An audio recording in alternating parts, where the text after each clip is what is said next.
My name is Zach Arnold. I'm a Hollywood film and television editor, a documentary director, father of two, an American Ninja Warrior in training, and the creator of Optimize Yourself. For over 10 years now, I have obsessively searched for every possible way to optimize my own creative and athletic performance, and now I'm here to shorten your learning curve. Whether you're a creative professional who edits, writes, or directs, you're an entrepreneur, or even if you're a weekend warrior, I strongly believe that you can be successful without sacrificing your health or your sanity in the process. You ready? Let's design the optimized version of you. Hello and welcome to the Optimize Yourself podcast. If you're a brand new optimizer, I welcome you and I sincerely hope that you enjoy today's conversation. If you are inspired to take action after listening today, why not tell a friend about this show and help spread the love? And if you're a longtime listener and Optimizer OG, welcome back.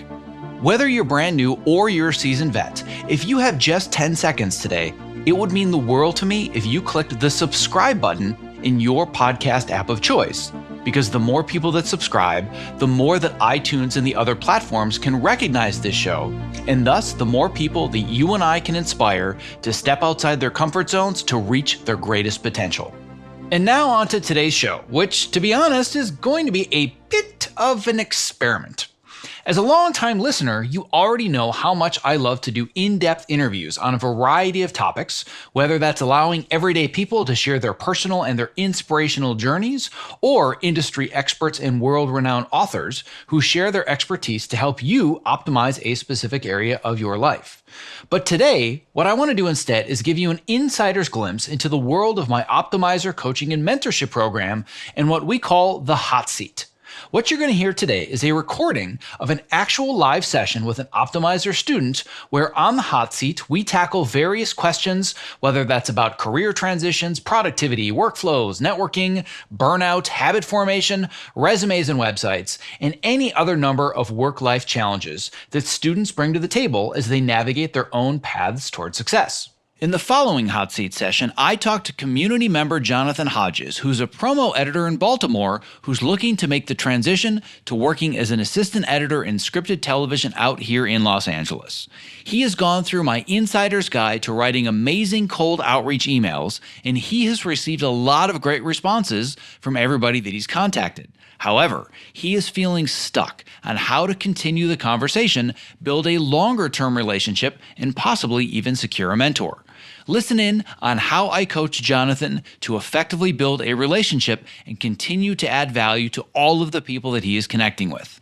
And as a reminder, if you want to go even deeper down the cold outreach email rabbit hole, you can get my insider's guide to writing amazing outreach emails at optimizeyourself.me/email guide. If you find these sessions valuable, we're going to be sharing Hot Seat Fridays with you every week that are going to be jam-packed with practical, real-world strategies that you can easily apply to your own lifestyle and career to send you off with an action plan for the next Monday ahead. And if after listening to this, you're wishing that you could schedule your own hot seat session, I invite you to join our community of optimizers, where you're going to find all the support and connections you need to optimize every aspect of your life. Just go to optimizeyourself.me/optimizer to learn more about the various coaching and mentorship options available so you and I can start working together today. All right, without further ado, here is today's Hot Seat Friday session with community member Jonathan Hodges. And as a quick reminder, to subscribe so you don't miss future interviews just like this one, please visit optimizeyourself.me/podcast. Mr. Jonathan Hodges, so what is your hot seat topic for today? It's about the follow-up. Oh, what a crazy idea. So give us a little bit more background of where your question comes from, because you are currently in the Advanced Networking Small Group Program, and you've also been through the office hours kind of self-guided one in the past. So you've already been through the ringer. So tell me where you are right now, where you're stuck, and how we can keep you moving forwards. Okay, so just a little bit of backstory, I guess, for everybody else. I'm on the East Coast. I'm in Baltimore. I'm an editor out here. I edit promos, and I'm trying to transition into assisting in scripted television. So I've reached out to quite a few people. I've asked if I could ask the question, get the response. I ask my questions, get the responses. And I'm mainly asking, how did they get started, what their story is, so I can hopefully glean something from that and, find opinions on how I might get started. And that's great. And they're all kind of usually the same responses, though, kind of like the same kind of formula in a way. But after that, it's like, how do you follow up with that? Because I would like to keep the line of communication open, because ultimately it'd be great to land a shadowing opportunity. And I know that's like a tall order. I don't have any delusions about that, but that would be the ideal scenario. But other than that, I mean, it just helps to have contacts and know people, especially for someone like me who knows nobody. Yet. You know nobody yet. And by the way, that's not even remotely true, because you have really good connections already in this community with a lot of the people that are doing what you want to do next. So let's eliminate this idea in our head that I don't know anybody and I'm stuck here in the middle of nowhere on an island on the other end of the planet in Baltimore.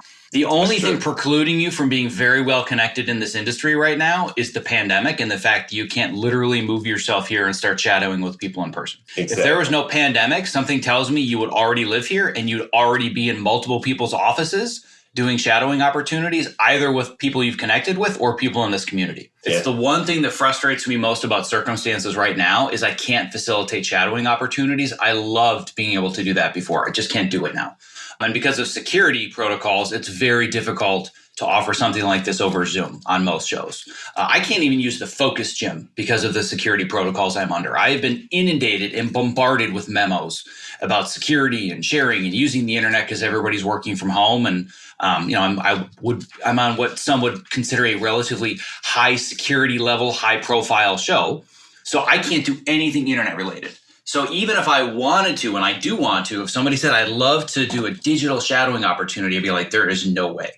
Yeah. I received a multi-page memo about the fact that I can't even have my screens up if my family walks in the room. Like they're really, really strict. So wow. I just want to set the expectations accordingly, that given present circumstances, shadowing is really hard. I've tried to crack this code digitally, and it's for the most part, it's not happening for people. If there were no pandemic, you'd be in LA, you'd be shadowing with people probably a couple of times a month. So I don't want you to hold that on yourself, that it's like you're doing something wrong and the outreach isn't working and you need to change your strategy. But one thing that I want to point out that's really important is you said, I'm starting to get a lot of the same answers. And that concerns me because it tells me you might need to ask better questions. So you sent me like a whole couple of pages worth of copy that I want you to help me sift through, because I want to understand what are the questions that you're asking. And then once I better understand that, we can talk about follow-up strategy. Sure, yeah. And I have the PDF you sent me, and then you have the goals document. So do you want me to show the PDF that you sent? Sure. And it's really not about, he gave some really great responses, but they're very long. So it's, I guess the focus is more to dissect what I'm saying or not saying. All right. So we're obviously not going to read through all of this out loud because that would take up your hot seat and the next person's hot seat, because there's a lot in here. But help us navigate to specifically where you're asking your question so we can figure out why you're getting similar answers. Then we're going to talk about how do we stay in touch. Okay, well, I guess the first one, since you didn't have a lot of assisting experience when you were just starting, how did you convince people that you could actually do the job? Because that's the position that I'm in. Mm-hmm. So right now you're trying to answer the question, how do I convince people I have the skills and abilities when I don't have the experience? Right? So you're saying that you're getting long answers, but you're getting a lot of the same answers? Well, I guess what I'm saying is that it kind of all boils down to, I think, something you've talked about before is that, if you're starting out someplace that you don't want to be in, just be good at what you do, let people know it, let people know where you want to be, and keep applying that consistent effort. And then eventually you're going to get there. And all the stories are different, but in that they're the same. Mm-hmm. So then let me ask you this question. What answer aren't you getting? We're talking about the answers you are getting. What's the answer you're not getting yet that you're still hungry for? It's like, this is what I'm looking for and I'm not getting it yet. What is it? Well, again, it's like, I guess I'm trying to play the long game. And eventually I would like to be able to end up in a position where, I could land a shadowing opportunity. But that's, I think, several steps away. And again, no delusions about that. I know that's like a tall ask. So I guess I just don't know how to follow up with somebody. And, I'm not trying to be their pen pal, but I don't know where to go after I get a great response like this. I mean, I say thank you and so on. And a lot of people offer like, yeah, you have any more questions, just ask. But it's like, well, my situation and the global circumstance right now kind of stuck. Right. So it sounds like then it's not that you are not getting your questions answered. You are getting good answers. It's more about, yeah, I kind of know this, but what do I do next, especially given that shadowing opportunities are tough? Because I don't think you're several steps away from shadowing opportunities. I think that is the most logical next step. It's just not possible at the moment. So I don't think you're nearly as far away from it strategically as you think. The only thing that's working against you is time and circumstances. And there's nothing you can do about those. Yeah. So really, it does come down to, I'm getting good answers. People are demonstrating that they do want to help me. And I'm assuming that the stuff in bold, these are responses? Yes. Mm-hmm. So if I look at, the sheer volume of these responses, what do they tell you? Without reading a word, what do these responses tell you? People care. They want to help. People want to help you. In order for them to get you closer to the finish line, like you've already alluded to, we just need to stay in touch with them. Mm-hmm. So we need different ways to reconnect, but continually provide value. What it can't be, which we've already talked about, and I know that one of the questions you had asked before scheduling this was, is this going to be a spoiler? Like, am I going to be giving this away because you haven't covered it in the advanced program yet? I'm not going to hide this from you for another 10 weeks and say, nope, I can't help you until week 11. And this is something we're going to go into more in depth. But have you read the article series that I wrote last fall about mentorship? Yes. The Miyagi mentor, the different levels of mentor. Yes, where you have the meet and greet mentor, the Sherpa mentor, and the Miyagi mentor. Yes. What you've done so far is a whole bunch of which version? The lunch, the first one, just the quick You're doing exchange. The quick meet and greet. I've got a question or two. Yeah. Ultimately, which one do you think you're probably going to need to get your butt in the assistant editor chair in script to television? The second and third. I think levels. You're mostly going to need the Sherpa. Mm-hmm. What you're doing has been done many, many times before. You need the Miyagi mentor when you're really up against something that's difficult that not a lot of people are able to accomplish. Mm-hmm. And you need to find somebody that's overcome that insurmountable obstacle that can walk you through how to do it step by step, day by day.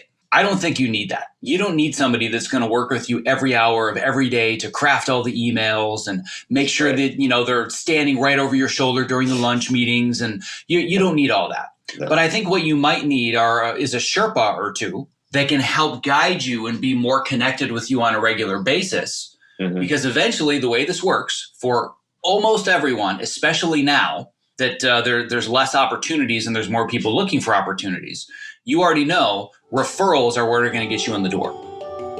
My sincerest apologies for the interruption in the middle of this interview. But if you are a content creator or you work in the entertainment industry, not only is the following promo not an interruption, but listening has the potential to change your life. Because collaborating with Evercast is that powerful. Here's a brief excerpt from a recent interview that I did with Evercast co-founders Brad Thomas and award-winning editor Roger Barton. Living this lifestyle of a feature film editor has really had an impact on me. So I was really looking for something to push back against all of these lifestyle infringements that are imposed on us, both by schedules and expectations. When you guys demoed Evercast for me that first time, my jaw hit the floor. I'm like, oh my God, this is what I have been waiting for a decade. I also had the same reaction when I first saw Evercast. 2 words came to mind: game changer. Our goal, honestly, is to become the Zoom for creatives, whatever it is you're streaming, whether it's editorial, visual effects, Pro Tools for music composition, live shot cameras. It's consistent audio and video, lip sync, always stays in sync. Whether you're in a live session where you're getting that feedback immediately, or you can't get it immediately, so you record the session and you can share those clips with people on the production team where there's no room for any confusion. It's like, this is exactly what the director wants. This is exactly what the producer wants. What matters most to me is it makes the entire process more efficient, which then translates to us as creatives who spend way too much time in front of computers. We get to shut it down and we get to go spend time with our friends and family. The biggest complaint, and I'm sure you guys have heard this many, many times, this looks amazing, I just can't afford it. Tesla had to release the Model S before they released the Model 3. So by the end of the year, we are going to be releasing a sub $200 version a month of Evercast for the freelancer and indie creatives. Anyone who is a professional video creator outside of Hollywood. I think what we've learned over the last few months is that this technology can translate to better lives for all of us that give us more flexibility and control while still maintaining the creativity, the creative momentum, and the quality of work. I cannot stress this enough. Evercast is changing the way that we collaborate. If you value your craft, your well-being, and spending quality time with the ones you love, Evercast now makes that possible for you and me.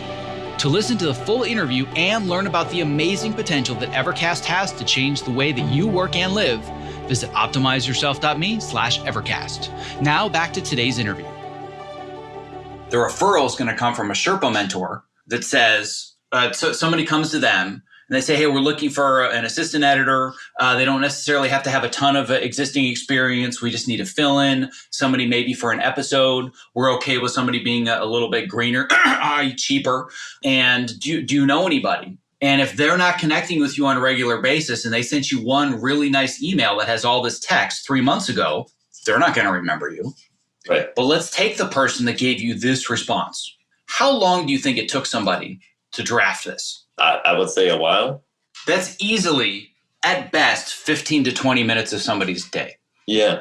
That's a lot. They're giving you a lot. And what we don't want to do is say, oh, this is so awesome. Thanks so much. I appreciate it. Yeah. You can turn this into Sherpa mentorship. And I don't know who this is. And I know that we took all the names out for privacy. But this person is demonstrating that they really want to help and they're giving you very specific advice. Mm-hmm. So if we were to take this one person without giving away too much information, without giving away a name, give me a little bit clearer sense of who this person is and what they do in general. So this person is an assistant editor / they've also been in the editor's chair more recently, working on Better Call Saul and El Camino. But this person started out their career, doing post coordinator, eventually like post supervisor. So another thing I wanted to get at the angle, like if you were hiring somebody, how did I phrase it? Okay. Is it this right here? Yeah, I know. I try to not sound so dumb when I said this, but I said, since you were once a post supervisor, if you're ever interviewing an assistant, I've never had experience with XYZ, but I know what to do. Is that a good enough response? So paraphrasing kind of, like I haven't done it, but I know it. Mm-hmm. And then he goes on to kind of spell that out, his response to that. Right. So I won't dig into this too deeply. I think that you could ask a better question to get a better answer, but you've already gotten a really good answer. Yeah. I think the better way to ask this is phrasing it similarly to what we've already talked about. If you're interviewing somebody for an assistant editor position, what are you the most concerned about if they don't have the level of experience that you require? And an example would be, you could say, let's say that there were a specific skill I didn't have yet. Would it help to say, I may not have this skill, but I'm a really good problem solver and I can figure it out? Because I know that's a really, really big asset that a lot of post producers, editors are looking for in assistants. I never expect you to come in and know everything. That's one of the big fears that a lot of people have when they're breaking into a new job. But I don't know how to do everything. You don't need to. You just need to have enough knowledge that you don't fail massively your first day and you can learn the rest on the job. So I'm not looking to know that you have all the knowledge and experience. Do you have the ability to solve problems and learn quickly on the job? I think that's more what you're trying to get to the bottom of. Yes. And what we need to do, having this answer and kind of starting this conversation, is brainstorm, how do we follow up beyond just, this is amazing advice. Thank you so much. Much appreciated. We need to go beyond that. Mm-hmm. So having read through the articles that I wrote about this process of developing long-term mentorship, what are different ways that we can follow up and provide value over time? I literally bullet pointed it. 1, 2, 3, bam, bam, bam. What are those different ways? And is there anybody else in the group that might want to help Jonathan out a little bit? Just brainstorming here. If Jonathan wants to follow up and provide more value in the future, Maxton, yes, sir. You've been through the ringer on this one, man.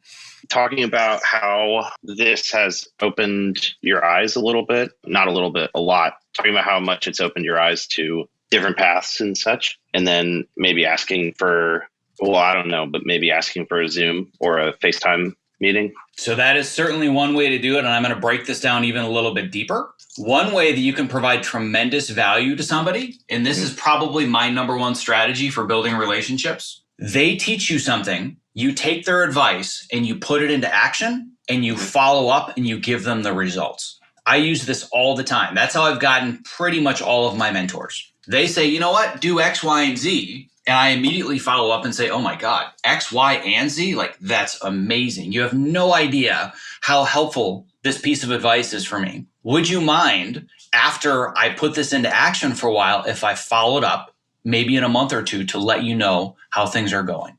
If somebody wrote you a novella to answer one of your questions, what are the odds that they're going to be willing to listen to hear how things went once they taught you something? Definitely. Absolutely. It's going to be extremely high.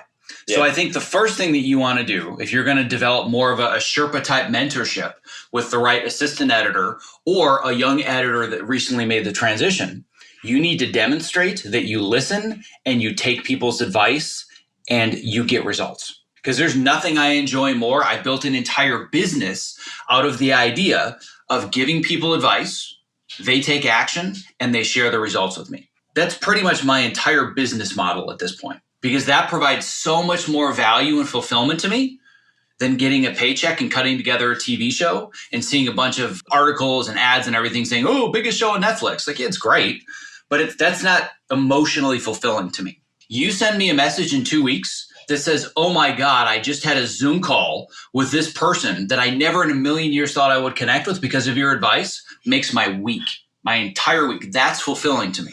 And it's the same way for a lot of other people. So whomever this editor / assistant editor is on Better Call Saul, if they wrote this paragraph, I bet they really want to hear from you in a month or two to know how things are going and to see that your life is better because of their advice. So that's one really important strategy to continue the relationship. And it's not about, hey, look at how awesome I am. It's, hey, look at how awesome your advice was. Exactly. Right? This is how I get a lot of the podcast interviews that I do. With the little tiny minuscule audience that I have no business getting the guests that I do, some of the authors and the experts.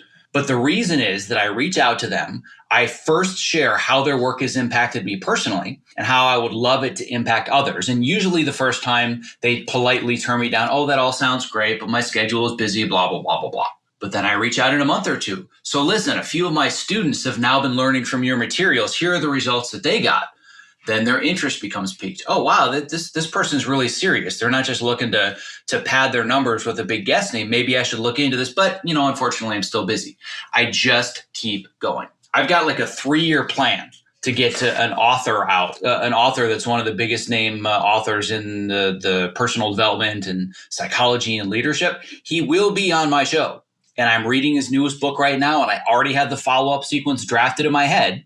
And I'm just going to slowly keep following up until finally it's like, well, all right, fine. Like, I can't imagine I have anything to lose from being on the microphone for an hour with this person. It seems like this would bring tremendous value to both myself and others. So I think the number one strategy for you is following up and demonstrating, I take your advice, I use it, and I get results. That goes from meet and greet mentorship to Sherpa mentorship.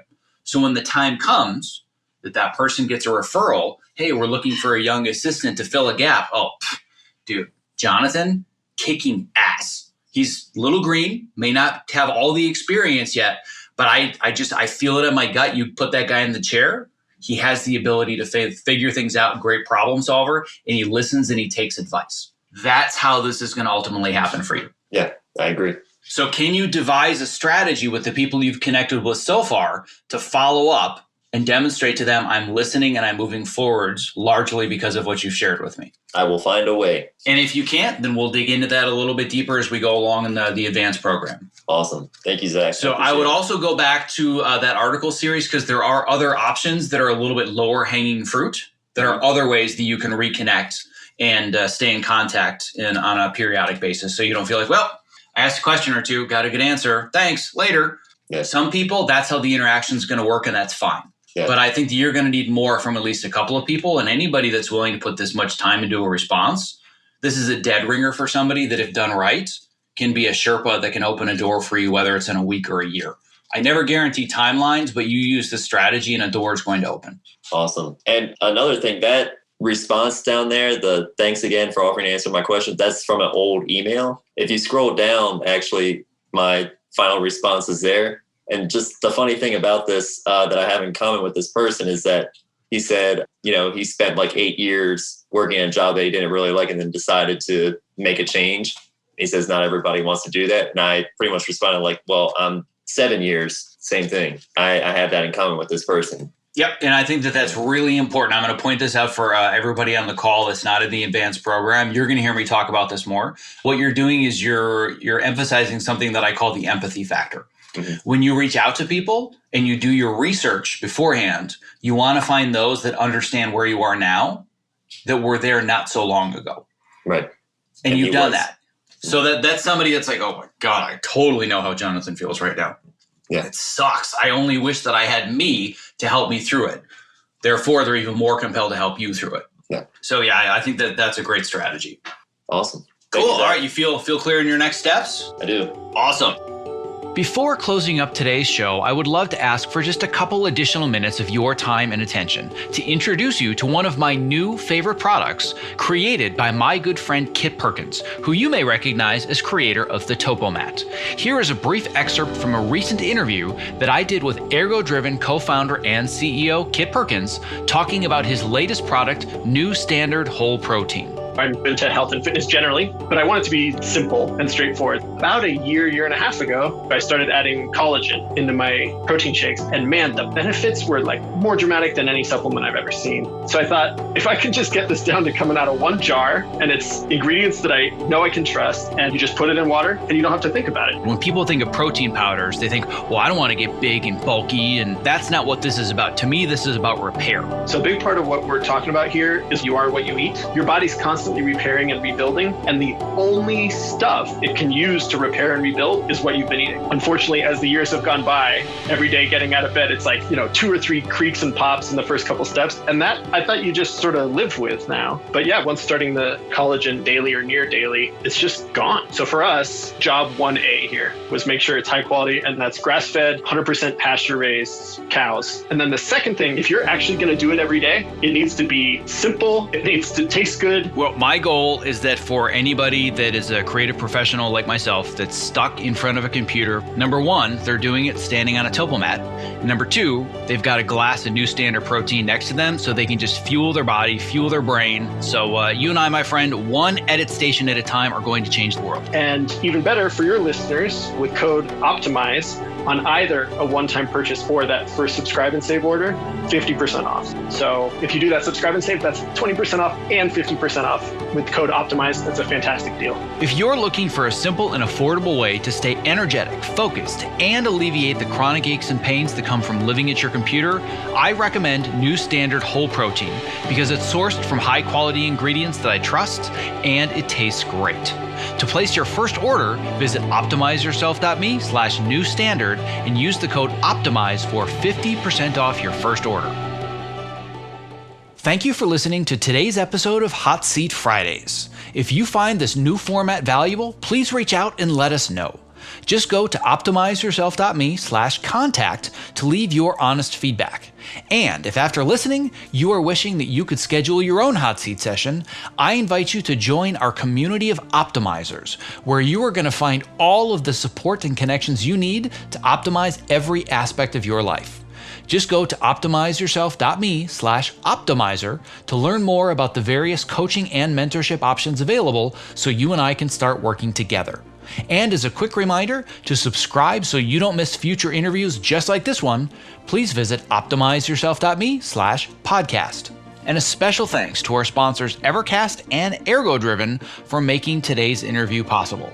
To learn more about how to collaborate remotely without missing a frame and to get your real-time demo of Evercast in action, visit optimizeyourself.me/Evercast. And to learn more about Ergo-Driven and their brand new product that I am super excited about, New Standard Whole Protein, visit optimizeyourself.me/newstandard. Thank you for listening. Stay safe, healthy, and sane, and be well.